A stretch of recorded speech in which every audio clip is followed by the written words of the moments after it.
Welcome everyone back to Pommy and Oz. Hope we're all doing really well. If you're new around here, make sure you hit that like button, hit that subscribe. And if you want to become a member of the channel, you can do that. Link is in the description. It really helps the channel out. It helps us improve the content and get some exciting things going. And it's a nice little community. So if you want to do that, buy a cup of coffee. You can do that. Link is in the description and help a brother out. And we're here to talk about Carlton's 19-point victory versus GWS at Marvel Stadium in 2024. In my preview, I gave us a year prior. Apologies for that, but a game that, for me, really sums up this football club in 4 whole quarters. It was a really, really exciting game, and it's, again, a game I want to reiterate what I said against Adelaide. This brand of football we play might not be sexy, which GWS are a very sexy side. What it is, though, is it's ruthlessly efficient, and it makes for a great game of football. If I was a neutral here, this is probably going to be the tie of the round. It had everything. It had the changes, the peaks, the troughs, one team being dominant at one stage, one team being dominant at another stage. And for me, what is a real highlight of this game is the togetherness of the group. My late pop, who raised me, used to say that you can test the model of a human being when they're faced with adversity, and obviously his adversity was World War II. He fought in it. And he used to say to me that you can see it in adversity because you get 3 types of people. You get the people that are brazen. And what I mean by that is, the people talking fighting words and stuff like that and ultimately getting slapped out on a Saturday. 2, you get the moaners, the doomsdayers, why me, woe is me. And the 3rd are the people that just get the job done. And he used to say to me that you surround yourself with people who are in the 3rd category. Just get the job done. Yeah, it's bad. Yeah, it's not fun. But here we are, and that is what we're about. And I keep using the phrase, we're the blue-collar blues. The working class people, the working class heroes, something that has died out of society. Everyone wants to be rich, everyone wants to be a celebrity, everyone wants a six-pack, everyone wants the supermodel partner. But in reality, working class heroes are what makes society the greatest thing since sliced bread. But that is what we're about. And to see us return to that stoppage and clearance work, which I feel maybe will be partly personnel-led. It's definitely that we're looking to slingshot off the back half. It was great to see. And it was the performers here, the much maligned performers. Mark Pitner, I thought, was absolutely tremendous. And it's worth noting that in this game, the game was slipping away. And to go on an 8-goal burst to bring the game back shows you how good it is. And it was really that first half you saw why GWS is so talked about. And this is why I don't get excited by GWS. Yes, it's sexy. Yes, it's brilliant. But when it's hard edge, I think you see a different GWS. We saw it in finals and we saw it today. Once the Blues brought that massive pressure in that 3rd term, yeah, them short, sharp kicks are great. Them short, sharp kicks when you're about to get a shoulder in the sternum are a little bit harder to hit. And I thought the work rate from these boys was absolutely incredible. Mark Pitner is a big side of that. I thought his clearance game was exceptional. I thought his ruck work was brilliant. But I thought how he really added as a compliment. He was the cherry on the Cripps, Walsh, Hewitt fondant. That was how good it was. I really enjoyed the fact that we started to be a bit more direct from them centre clearances, particularly the stoppage. And I really enjoyed the heat on the fall of the ball. The one question mark in the first half, and it was something that we talked about on the live quite a bit, was I feel like sometimes Carlton are a bit too cute with their running patterns and they're trying to get the perfect kick. Once we got into the second half, you really saw the boys just play that territory, just kick to space, and then we'll work it out when we're there. And I think this is a key ingredient of the Blues. I think sometimes we get lost. And I think this is, without going all mystic pom, I think this is a society problem. I think we want everything to be beautiful, and when it's not, we have to destroy it. But I don't want beauty. I want efficiency. I want it to work. I don't care if my car is the sexiest car in the world. As long as it's fuel economical and I can get from A to B, quite happy. Do you know what I mean? I'm as happy as if I had a Bugatti. The only difference is I'm not saying something without saying it. And that is how we play. It's a real blue-collar brand. And them high 260s at the first part of the 3rd quarter of pressure really showed that tenacity, that hard edge. It's hard to play controlled football. And a lot of people have been saying to me, Carlton haven't played anyone. And that's kind of annoyed me because all the sides we've played have gone on since, Brisbane and stuff like that, to have good games. I actually think our game style doesn't get enough credit. I think we make good sides look average, and that makes me proud because I think that's where you see a good team. And there was a lot of Hawthorn in their dynasty year about this side, and I've noticed it against Fremantle and Adelaide and this game. I don't think we played particularly well in the first halves of all three games, but at half-time I'm seeing that we're not far away, and that reminds me of Hawthorn in that era where you had to play well, but then you'd look at the score and you're only 2 goals ahead.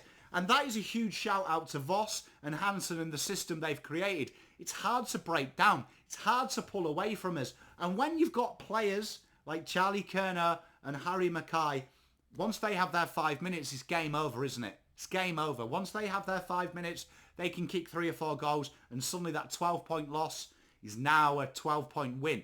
And that is how quickly. You've got to give a shout out to Matt Kennedy, a player that I feel is very underutilised by the Blues because of injuries and because of being a hole filler. I think he is the poster boy of what we're trying to build. He's hard-working, he doesn't complain, and he just gets his job done. And for him to kick the winner for me was really poignant for this Blues side because I can't think of anyone more deserving. I really enjoyed the leads as well from Elijah and Matty Cottrell, who I thought worked tirelessly all day. Their leads and the Carlton starting to hit them, particularly in that third. When it's a manic game, our ball movement looks flush. Them short options are there, them quick intercepts are there, the running on and the hard work and the hard yards that these boys are putting in the training track really, to me, came to light. And that's why I really am bullish on the Blues, because you ain't going to beat us. You have to destroy us. And we're now one of these teams that if the game is on a knife edge, 9 times out of 10 will come out on top, and we've only got to look at the results in the last 18 to see that's true. I really, really want to give a shout out to my boy Oliver Holland. A lot of people have been trying to drop him, saying he needs to go to VFL. About 4 passages of play in that third, he was there in the defence's end, and then he was overlapping the guy kicking the goal in the forward half. That hard working, the switch to the right wing this week really, really helped out. And I really enjoyed what I was seeing from him. The hard work and industrious behaviour from him really shouldn't go unnoticed at this football club. And he is really what we're trying to build. What we've always wanted at this football club. Every time you've ever seen me cry about a loss or cry about anything, it's usually been because Carlton just haven't quite executed that passion and that desire. And now you're looking at these boys and they have a hell of a lot of passion. They have a hell of a lot of desire. You really do see that these boys are really working overtime to try and get the game on their terms and wrestle it back. And although this won't be one of them games that you look at and say, okay, this was a vintage performance, what you will get out of this game is this is a real proper performance of what Michael Voss is trying to build as a football club. The backline this week I thought was under a lot of cosh. And I really enjoyed the fact that we switched Lewis Young to Hogan and made him the stay-at-home and then give Whittaker the freedom. And Whittaker did incredibly well playing on one leg. But Lockie Cowan, Jordan Boyd all had big moments in key crunch battles. And Jordan Boyd absolutely towed up Toby Green. And a lot of people talk about his defence. That is something that he has worked incredibly hard on. And he's not just a classy kicker. His defensive craft this week was so good. The big negative for me is just trying to find that happy medium. That first half, there was way too much space. I made the joke that Purple Pingers saw so much space, he'd made a Twitter post to say that people should start camping there because it's unused land. When that forward pressure, that midfield pressure, I think people get misguided about Adelaide. It wasn't the running that killed us. It was that midfield and forward pressure in that fourth. And you saw Patrick Cripps in the fourth demand Lewis Young to get it up on the ground when he took that defensive mark. That is where we've just got to get better, just refining that and not reacting in games so much. I do think part of it is makeup, that Voss likes to see what the sides do, and then he adapts, which he adapted again incredibly well to this game. But that is that just one key area there that I think makes us a lot more ruthless. But you've got to look at that first quarter, and I look at that first half, and although we can cry about it, we kicked 7-7, and on another day, if we took half of them opportunities, you go in with a big lead. And it's getting them opportunities. Them opportunities will come, and sometimes we stab at them. Charlie Curnow stabbed at 2 of them, not like him usual self. He kicks them, suddenly the Blues are looking, and that is a huge highlight for me about what we're building. We're so hard to beat, and honestly, it's a dream chatting to you guys and girls about this. It makes me so happy. It actually fills my core with happiness, purely because we used to talk about how easy we were to beat. Now we actually look like a side that when you come and play us, you know it's going to be tough, and you've got to be on your A game. And if you're not on your A game, it's sayonara. But that 8-goal run, man, like that is the happiest I've seen been watching the football with you guys and girls. So happy to see the boys play with freedom, some dare, some desire. It's so beautiful to watch, and we're building something so special. And that's why I've tried to change my personality of how I do these in the last year.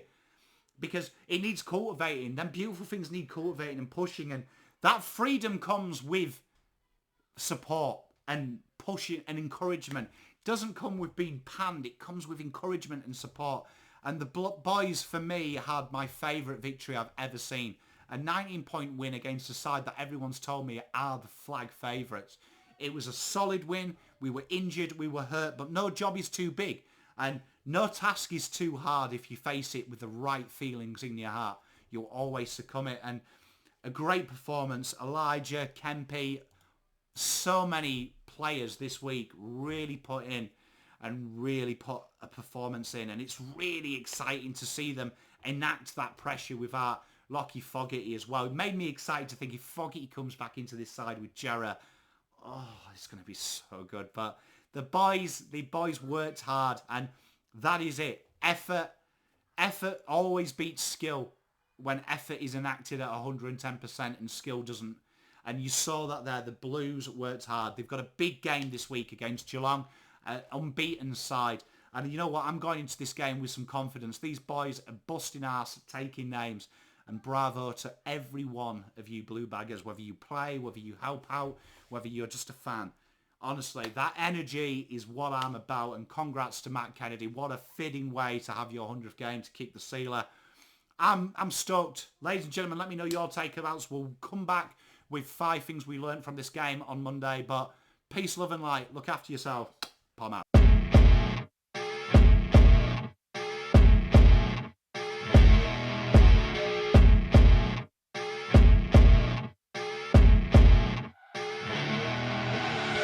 I see her rolling up, Uber black Cadillac, high heel boots and a sexy body full of tats. Baby's bad, oh